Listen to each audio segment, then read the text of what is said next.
من الشيطان الرجيم بسم الله الرحمن الرحيم أهم خير من قوم تبع والذين من قبلهم أهلكناهم إنهم كانوا مجرمين وما خلقنا السماوات والأرض وما بينهما لاعبين ما خلقناهما إلا بالحق ولكن أكثرهم لا يعلمون إن يوم الفصل ميقاتهم أجمعين يوم لا يغني مولى عن مولى شيئا ولا هم ينصرون إلا من رحم الله إنه هو العزيز الرحيم إن شجرة الزقوم طعام الأثيم كالمهل يغلي في البطون كغل الحميم خذوه فاعتلوه إلى سواء الجحيم ثم صبوا فوق رأسه من عذاب الحميم ذق إنك أنت العزيز الكريم إن هذا ما كنتم به تمترون. حضرات گزشتہ مجلس میں بات یہاں پر آ کر رکی تھی کہ اللہ نے فرمایا یہ لوگ بہتر ہیں یا تبا کی قوم بہتر؟ تبا کون ہے؟ پہلی بار یہاں پر اس کا ذکر آ رہا ہے، آگے بھی آئے گا ایک دو جگہ پر. تبا یمن میں جو لوگ بادشاہ ہوا کرتے تھے ان لوگوں کا لقب تبا، ان بادشاہوں کا لقب تبا. جیسے مصر میں جو لوگ بادشاہ ہوتے تھے ان کا نام الگ ہوتا تھا، لیکن مصر میں بادشاہ ہونے کی وجہ سے ان کا لقب ہوتا تھا فرعون. اسی طرح قیصر و کسریٰ. اسی طرح یمن میں جو لوگ بادشاہ ہوئے ہیں وہ تبا ان کا لقب تھا. قرآن مجید نے یہاں یہ تو ذکر نہیں کیا کہ یہ کون سے صاحب تھے. حافظ ابن کثیر رحمۃ اللہ علیہ فرماتے ہیں تبا نام کے بہت سے لوگ ہوئے ہیں یمن میں، یعنی بہت سے بادشاہ ہوئے اور بادشاہ ہونے کی وجہ سے ان کا لقب تبا پڑا. یہاں جس کا ذکر ہو رہا ہے یہ رسول اللہ صلی اللہ علیہ وسلم کے زمانے سے 700 سال پہلے ایک صاحب تھے، ابو قریب ان کا نام تھا، اور یہ حضرت موسیٰ علیہ السلام کی شریعت پر ایمان رکھتے تھے اور مومن تھے، لیکن ان کی جو قوم تھی وہ کافر تھی اور نافرمان اور مشرک تھی. تو اللہ یہ کہہ رہے ہیں کہ مکے کے لوگ ساز و سامان میں ان کے پاس جو کچھ ہے، کیا یہ تبا کی قوم سے زیادہ ساز و سامان ہے؟ نہیں ہے. تو جب ویسی قوم جو اتنے سامان کے ساتھ تھی انہوں نے نافرمانی کی تو ان کو ہلاک کر دیا گیا، تو تمہاری اوقات ہی کیا ہے؟ تمہاری حیثیت ہی کیا ہے؟ یہ کہنا چاہ رہے ہیں یہ لوگ بہتر ہیں، وہ لوگ بہتر ہیں یا تبا کی قوم؟ تبا کی قوم کے پاس ساز و سامان تھا. تبا یمن میں رہنے والے بادشاہ کا لقب ہے اور یہ مومن تھے لیکن ان کی قوم کافر تھی، ان کو ہلاک کر دیا گیا. والذین من قبلہم، اور اس سے پہلے جو لوگ تھے ان کو بھی جو ہے ہلاک کر دیا گیا. اہلکناہم، ہم نے سب کو ہلاک کر دیا. انہم کانوا مجرمین، بے شک وہ بڑے نافرمان تھے. تو اللہ کفار بتا رہے ہیں ذرا آس پاس گھوم کر دیکھو. یمن میں تو ان کا سفر ہوتا تھا، یمن میں ملک شام میں مکے کے لوگ سفر کرتے تھے کاروبار کے لیے، تجارت کے لیے. تو وہاں پر ان کے جو آثار قدیمہ ہیں اور وہ جو چیزیں ہیں ان کو دیکھو، وہ تمہارے سے بہتر تھے، نافرمانی کی، ہلاک کر ہلاک کر دیا گیا تو تم لوگ تو ان کے مقابلے میں کچھ بھی نہیں ہو، تو تمہارا کیا؟ تم بھی نہیں مانو گے، ہلاک کر دیا جاؤ۔ اور آگے اللہ فرماتے ہیں وَمَا خَلَقْنَا السَّمَاوَاتِ وَالْأَرْضَ وَمَا بَيْنَهُمَا لَاعِبِينَ، اور ہم نے نہیں پیدا کیا آسمانوں کو اور زمینوں کو اور اس کے جو درمیان میں جو چیزیں ہیں کھیل کود کے لیے نہیں پیدا کیا ہے، یہ بیکار نہیں پیدا کیا ہے۔ آسمانوں اور زمینوں کو ہم نے بیکار میں نہیں بنایا۔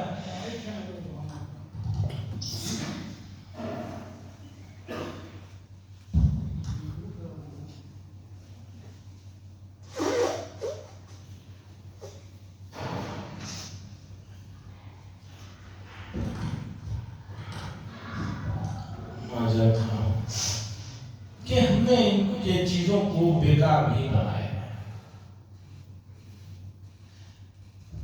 ما خلقناہما الا بالحق، ہم نے نہیں پیدا کیا لیکن کسی مقصد کے لیے، کسی کام کے لیے۔ لیکن اکثر لوگ ہیں اس چیز کو جانتے ہیں، لوگوں نے سمجھ رکھا ہے کہ یہ زمین و آسمان کو ایسے ہی ہم نے بیکار بنایا ہے۔ نہیں بھائی، ایسا مسئلہ نہیں ہے۔ ہم نے جو ہے اسے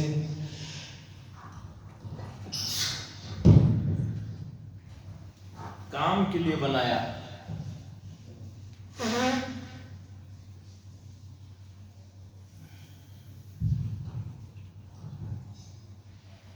کسی مقصد کے لیے بنایا، یہ اللہ فرما رہے ہیں۔ موجودہ زمانے میں ایک عجیب بات ہے، خاص طور پر جو ملحدین ہیں، جو اللہ کا انکار کر رہے ہیں، وہ کہہ رہے ہیں کہ چھوٹی سے چھوٹی چیز بھی ایک کمپنی والی بناتی ہے تو اس کے پیچھے کوئی ریزن۔ مثال کے طور پر کسی بھی فون کو لیجیے، ایک چارجر کے لیے ہوتا ہے، اب تو بلوٹوتھ آنے کی وجہ سے وہ ڈائریکٹ سننے کا رہا نہیں لگانے کا۔ اس کے علاوہ ایک دو جگہ کہیں چھوٹے سوراخ ہوتے ہیں، باریک سے سوراخ، ہمیں نہیں معلوم کون یوز کر رہے ہیں زمانے سے 25 سال 30 سال، لیکن اب بتایا جاتا ہے کہ وہ جو چھوٹا سوراخ فلان جگہ رکھا گیا ہے، اس کا بھی ایک ریزن ہے۔ یہ ریزن ہے۔ سوال یہ ہے کہ آپ اتنے چھوٹی سی چیز کا ریزن دے رہے ہیں اور کہہ رہے ہیں کہ بغیر ریزن کے کمپنی نے نہیں بنایا ہے، تو اتنا بڑا نظام جو اللہ تبارک و تعالیٰ نے بنایا ہے، اس کا بھی کوئی مقصد ہے۔ آپ کہیں گے کہ مجھے اس سے کیا فائدہ ہے؟ سوال یہ ہے کہ آپ کو فائدہ نہیں سمجھ میں آ رہا ہے تو یہ آپ کا قصور ہے، آپ نے جاننے کی کوشش نہیں کی۔ جیسے فون میں سوراخ ہے کہیں باریک سے، اب کوئی کہے کہ اس کا کیا فائدہ، مجھے تو اب تک سمجھ میں نہیں آیا، تو کیا کمپنی والی کی غلطی ہے یا آپ کی غلطی ہے کہ آپ نے اس کا فائدے کو نہیں جانا؟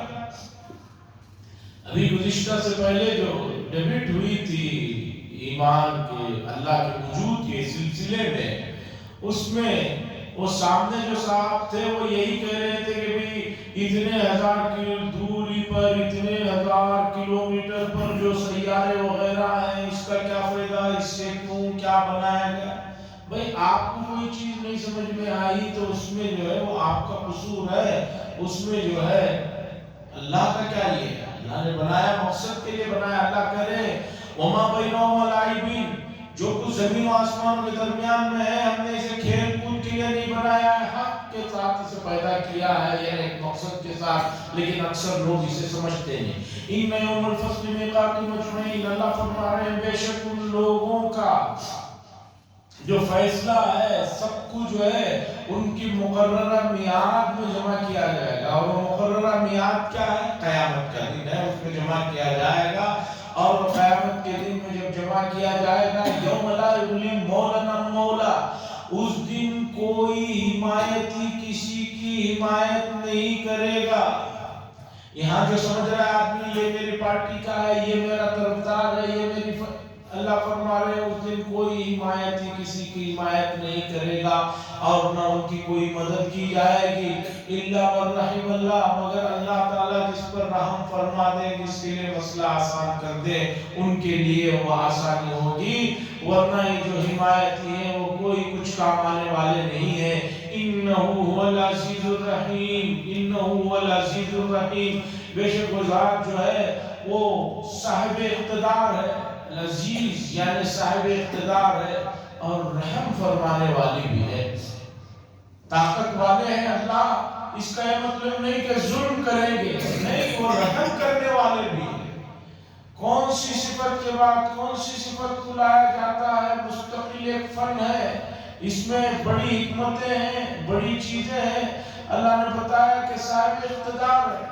عموماً صاحب اقتدار ہم دنیا میں دیکھتے ہیں ظلم و ستم کر رہے ہیں، اللہ نے فرمایا الرحیم، اللہ تبارک و تعالیٰ بڑے مہربان ہیں، رحم کرنے والے ہیں۔ دنیا کے صاحب اقتدار لوگوں کی طرح نہیں ہے کہ عہدہ ملا، طاقت ملی اور شہرت ملی اور جو ہے اس کے بلبوتے پر ظلم کرے۔ اللہ نے فرمایا رحم فرمانے والے ہیں، اس لیے سدھر جاؤ۔ آگے اللہ تبارک و تعالیٰ جہنم کے کچھ احوال بتا رہے ہیں اور جہنمیوں کے جو تکالیف ہوں گے اس کا ذکر کر رہے ہیں۔ زقوم ایک پھل ہے، کانٹے دار پھل ہے جس کے اوپر کانٹے ہوتے ہیں۔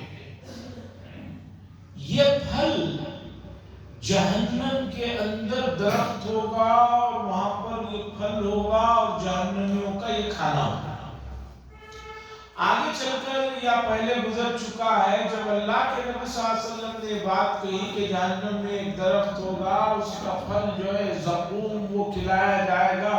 کفار نے کہا کہ بھئی ہماری تو سمجھ میں نہیں آتا کہ درخت آگ کے اندر کیسے درخت جو ہے چلے گا، درخت آگ تو جلا دے گی، کہہ رہے ہیں کہ جہنم میں درخت ہوگا اور اس کے پھل کھلائے جائیں گے۔ اس زمانے میں لوگ اس بات کو مذاق بھی کرتے تھے، لیکن دنیا میں اب یہ مسئلہ کوئی تعجب کا نہیں رہا۔ افریقہ کے جنگلات میں ایسے درخت ہیں جو آگ ہی میں اگتے ہیں، جو آگ میں اگتے ہیں، جیسے دوسرے درختوں کے لیے پانی ہے ان کے لیے وہ آگ ہی پانی کی طرح کام کرتا ہے۔ اللہ فرماتے ہیں بے شک زقوم کا درخت، زقوم کا جو درخت ہوگا یعنی زقوم جو ہوگا وہ طعام الاسیم، گنہگاروں کا کھانا ہوگا، گنہگاروں کا وہ کھانا ہوگا۔ کالمہل یغلی فی البطون، تیل کی تلچھٹ آپ نے دیکھا ہوگا، سموسے بناتے آخر میں نیچے جل کر جو کالا سا جمع ہو جاتا ہے اور تلچھٹ کہتے ہیں۔ یہ پھل جب جہنمیوں کے پیٹ کے اندر جائے گا تو وہاں پر یہ تلچھٹ کی طرح پھیل جائے گا اور ایسے ابلے گا جیسے کہ پانی ابلتا ہے، پانی کو پکایا جائے تو جیسے ابلتا ہے، یہ پھل جو ہے پیٹ کے اندر جا کر ایسا کام کرے گا، اور تلچھٹ جو ہے جیسے ابال آتا ہے۔ بہت سی دوائیاں آپ نے دیکھی ہوگی کہ گلاس میں پانی میں ڈالتے ہی ایک دم پوری یہ ہو جاتی ہے، اسے پینے کے لیے کہتے ہیں۔ تو اللہ فرما رہے ہیں طعام الاسیم، گنہگاروں کا کھانا ہوگا یہ زقوم کا پھل۔ کالمہل، یہ تلچھٹ تیل کی تلچھٹ کی طرح ہوگا، یغلی فی البطون، پیٹوں میں ایسے جوش مارے گا، کغلی الحمیم، جیسے پانی جو ہے جوش مارتا ہے جب اسے پکایا جائے گا۔ خذوہ فاعتلوہ الی سواء الجحیم، ایک تو یہ عذاب ہوگا، دوسرا جہنم میں ان کو کہا جائے گا کہ بھئی ان کو لے کر جہنم کے بیچ میں درمیان میں لے جا کر جو ہے وہاں پر ان کو جھونکو۔ ثم صبوا فوق رأسهم من عذاب الحمیم، پھر ان کے اوپر جو ہے ان کے سروں پر کھولتا ہوا جو ہے پانی ڈالنے کا حکم ہوگا اور ڈالا جائے گا۔ ذوق، رشتے کہیں گے لو چکو بلا چکو، دنیا میں جو تم نے کیا، ابھی اندر پیٹ کے اندر یہ عذاب، اوپر سے کھولتا ہوا وہ پانی، ذوق لے چکو مزہ، انکا انت العزیز الکریم، بے شک تم لوگ دنیا میں بڑے معزز بنتے تھے، بڑے جو ہے اپنے آپ کو طاقتور جو کہلاتے تھے، اب لو مزہ ان هذا ما کنتم به تمترون، بے شک یہ جو کچھ تم نے کیا جس پر تم لوگ اتراتے تھے اور بڑے عزت دار ہوتے تھے، اس کا بدلہ ہے، ان کو دیا جائے گا۔ اب اس کے بعد اللہ تعالیٰ جنت کے احوال کو بتا رہے ہیں، یہ تو نافرمانوں کا، مجرموں کا حال تھا، اب فرما برداروں کا سنو۔ ان المتقین فی مقام امین، بے شک متقی حضرات عام مومنین سے جو بڑا رتبہ ہے، تقوی والے یعنی عام مومنین تو ایک ہے صرف کلمہ پڑھے ہوئے بس، دوسرا یہ ہے کہ تقوی کی زندگی اختیار کر رہا ہے، نمازوں کی بھی پابندی ہے، معاملات میں بھی صفائی ہے، سچائی ہے، ایسے لوگ فی مقام امین، ایک بلند مقام میں، سکون کی جگہ میں ہوں گے، فی جنات و عیون، باغات میں اور چشمے ہوں گے، باغات میں ہوں گے وہ اور ان کے آگے چشمے ہوں گے، یلبسون من سندس، پہنے ہوئے ہوں گے سندس اور استبرق، اور آمنے سامنے بیٹھے ہوئے ہوں گے۔ سندس کہتے ہیں باریک ریشم کے لباس، استبرق کہتے ہیں ریشم ہی کا لباس ہے لیکن ذرا موٹا۔ ریشم کے کاروباری سمجھ سکتے ہیں کہ ریشم میں کتنی کوالٹی ہوتی ہے، ایک بہت باریک ریشم ہے اور ایک موٹا ریشم ہے، وہ چیزیں ہوتی ہیں، اور یہ سب جنت میں حلال ہوگی۔ دنیا میں مردوں کے لیے ریشم کا لباس حرام ہے، سونا چاندی حرام ہے، لیکن جنت میں جنتیوں کے لیے یہ چیزیں سب حلال ہوں گی۔ ریشم کا لباس پہنے ہوئے ہوں گے، اور کس درجے کا ریشم ہوگا، کس کوالٹی کا کپڑا ہوگا جو اللہ تعالیٰ جنت میں جنتیوں کو پہنے لائیں گے، اس کا کوئی تصور بھی نہیں کر سکتا۔ دنیا ہی میں بعض چیزیں ایسی ہیں کہ کبھی کوئی کسی کو بتائے تو نہیں مانتی۔ مثال کے طور پر سعودی عرب میں آپ نے دیکھا ہوگا عمرے وغیرہ کو جانے کے موقع پر، یا یہاں سے بھی ٹی وی میں دیکھتے ہیں، ایک لال رومال یا سفید رومال پہنے ہوئے ہوتے ہیں سعودی۔ عام طور پر ہمارے لوگ 20 ریال 30 ریال 10 ریال لاسٹ ہے، 10 ریال تک کا ایک مل جائے تو سمجھتے بہت مہنگا ملا۔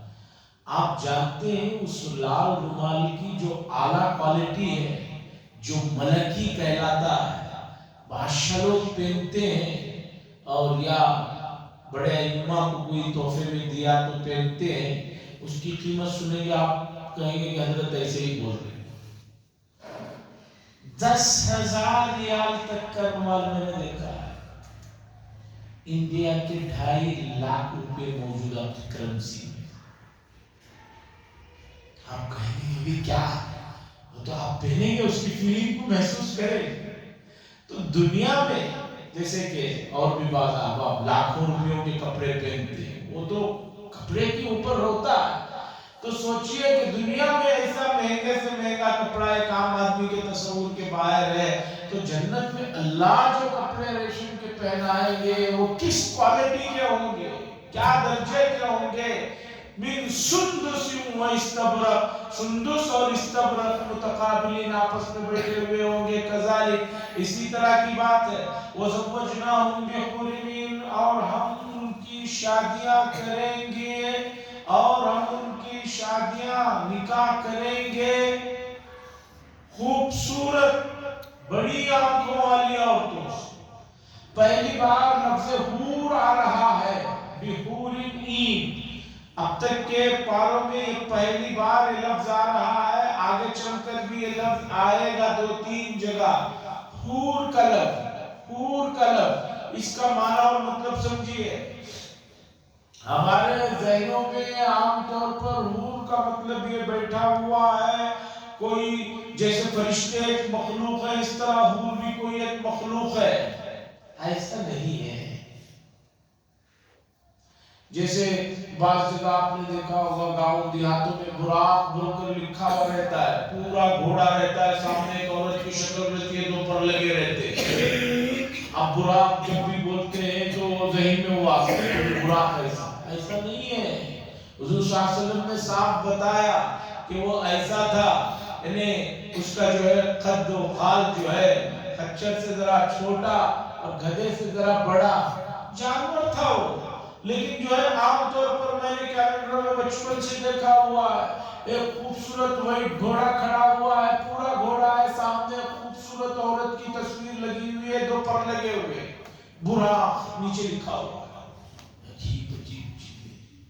اور بعض تصویروں میں نے دیکھا رسول اللہ صلی اللہ علیہ وسلم کا عصا اتنا لمبا ہے کہ بھئی عصا تو آدمی کے آرام کے لیے ہوتا ہے، وہ عصا ایسا ہے کہ اسے پکڑنا وہی ایک کام ہے، یہاں سے وہاں تک رکھا ہوا ہے، کئی فٹ کا لمبا ہے، پگڑی رکھی ہوئی ہے، بندھی ہوئی بعض جگہ کہ بھئی حضور صلی اللہ علیہ وسلم کی پگڑی اس طرح تھی، جب حدیث میں تفصیلات ہیں وہ اتنی لمبی ہے جیسے اسے پیچھے سنبھالنے دو آدمی لگے ہوئے ہیں۔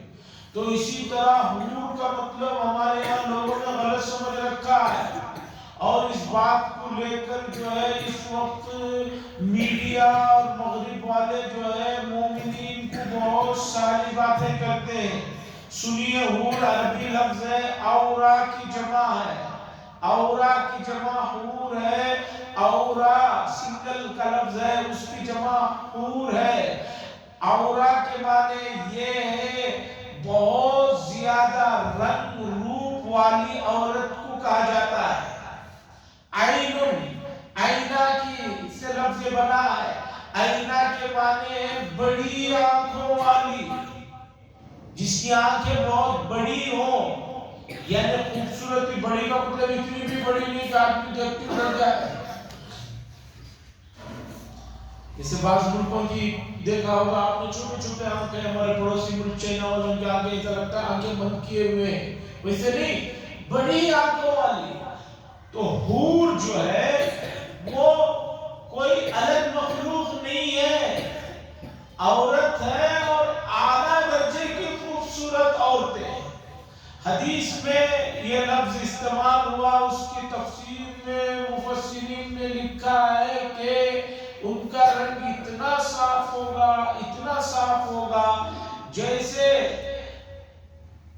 کسی آئینے میں، کسی اچھے کوالٹی کے گلاس میں کوئی لال رنگ کی چیز ڈالے تو جیسے باہر سے نظر آتی ہے، اس طرح ان کی ہڈیوں کو تک آدمی محسوس کر سکے گا، اس درجے کی خوبصورتی ہے۔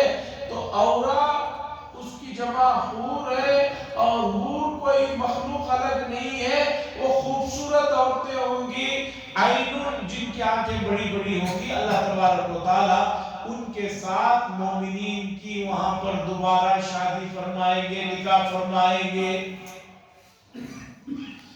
يدعون فيها بكل فاكهة آمنين، ان کو جو ہے جو بھی چیز فواکہ چاہیے اسے وہ لا کر سکون کے ساتھ ان کو جو ہے دیا جائے گا اور ان کو کھلایا جائے گا۔ ایسا نہیں کہ ختم ہو جائے گا، میری اشتاق ختم ہو گیا جیسے ہمارے یہاں ہوتا ہے، بلکہ بڑے بڑے شاپنگ مالوں میں بھی ہوتا ہے، آدمی جاتا ہے ایک چیز پسند کرتے ہیں، نہیں اشتاق ختم۔ وہاں ایسا نہیں، اشتاق ختم نہیں ہوگا، فروٹوں کا، مزاج کا، سب کا۔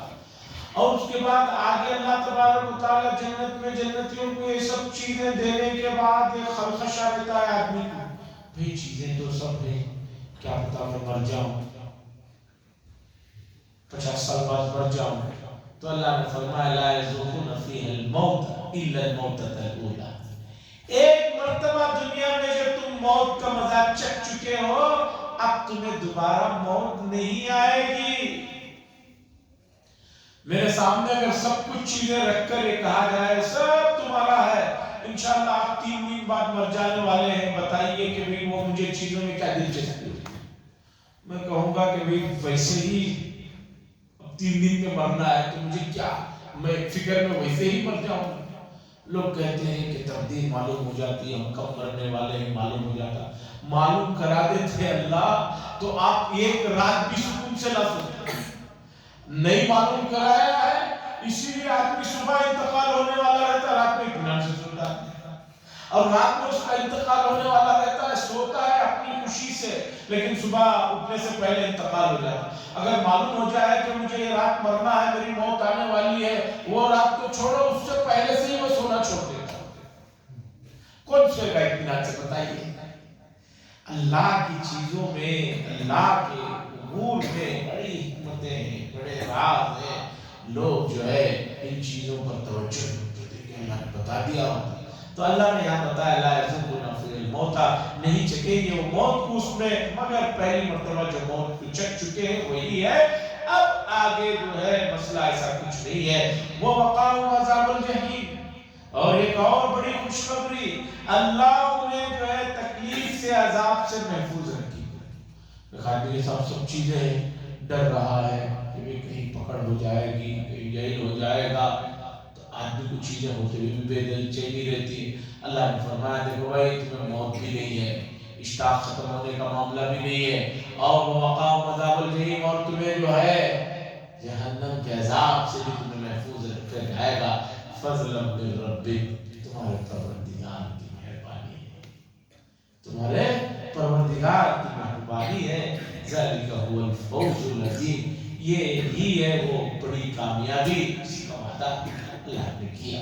اس کے بعد آخر کی یہ 2 آیتیں ہیں، سورت ختم ہو رہی ہے. قرآن مجید ہمیشہ اس کی شروعات دیکھیے، اس کا اختتام دیکھیے، بڑا ربط ہے. یہ سورت جب شروع ہوئی اللہ نے فرمایا اِنَّا أَنزَلْنَاهُ فِي لَيْلَةٍ مُبَارَكَةٍ، کہ ہم نے اسے مبارک رات میں جو ہے نازل فرمایا. قرآن سے بات کو شروع کی گئی قسم کھا کر.